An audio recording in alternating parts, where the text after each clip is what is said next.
Let's make a demogorgon out of these magnet balls. Start off by entangling them into a massive line.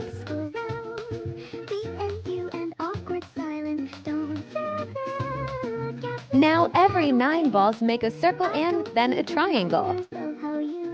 Keep doing this until you have 10 triangles. If you want to make your own things out of these balls, you can get them now on the TikTok shop, so don't miss out.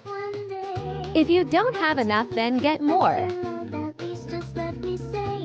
Let me know what else I should try making in the future.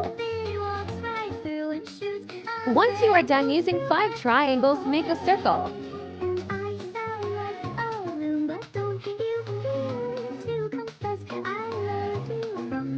For the rest of the triangles, connect them on the sides. If they don't connect correctly, then flip it over.